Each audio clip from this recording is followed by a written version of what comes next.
Qur'onni tushunish. Qur'on tilovat qiluvchi har bir oyatdan u oyatga loyiq ma'nolarni izdishi va u ma'nolarni tushunishi kerak. Masalan, Alloh taolaning Alloh osmonlarni va zaminni yaratdi degan oyatdan o'qisa, Alloh taolaning ulug'ligini bilsin va o'zi ko'rgan har bir narsadagi qudrati ilohiy qarasin. Bachidallarga to'kilgan ma'nidan xabar qilinglarchu degan oyatni o'qisa, oddiy ko'rinishlik ma'niga, ya'ni uning qanday qilib go'sht, so'ngak, tumur, pay, bosh, qo'l, put kabi har xil shakllarga hamda quloq, ko'z, hatto aqlga o'xshash narsalarga aylanadiganlik haqida fikr yurgizsin va bu ajoyibotlar haqida o'ylansin. Kazzab, ya'ni Allohni inkor qilguvchilarning hali to'g'riliq oyatlarni tilovat qilganida buyruqlarga bo'ysunishdan g'afil qolsa, Alloh taolaning azobiga qilish qo'rqinchini his qilsin.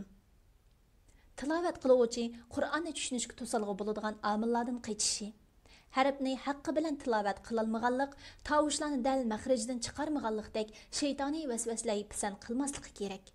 Bulardan qutulmoqcha oyatlarni to'g'ri o'qish uchun qayta takrorlayverib, diqqat va g'ayratini Qur'onning ma'nosini tushunishga markazlashtirolmaydi.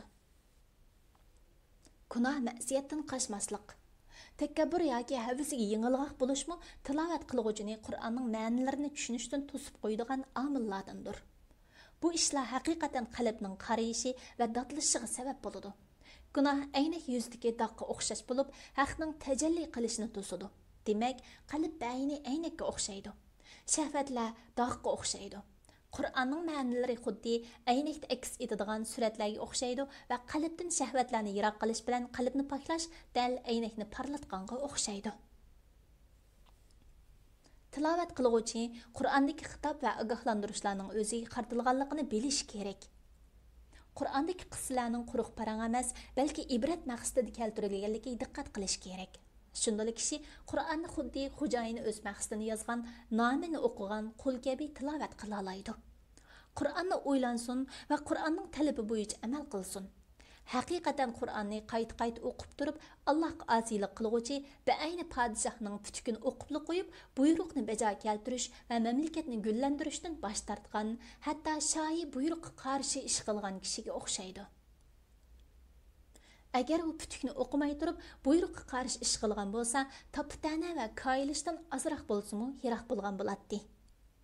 Qur'on o'quvchi o'zining qo'ldan hech nima kelmaydiganligini bilishi, o'ziga rozimanlik va o'zini oqlash nazari bilan qaramaslik kerak. Chunki kishi o'zini nuqsonliq surati bilan ko'rsa, bu uning Allohga yaqinlik izdishiga sabab bo'ladi. Muxtasar Minhajul Qasidin, İmam İbn Qudama al-Maqdisi. Pilalg'uchi Doktor Abdulaziz Rahmatullah. Tarjim qilg'uchi Abdullah Abdulmajid. Nashr qilg'uchi Sajiya Islom Tadqiqot Markazi. Muharriri Doktor Abdulaziz Rahmatullah A9. Korrektor Abduvali Ablis Muhammad Barat. Layihalaguchi A Aqhun.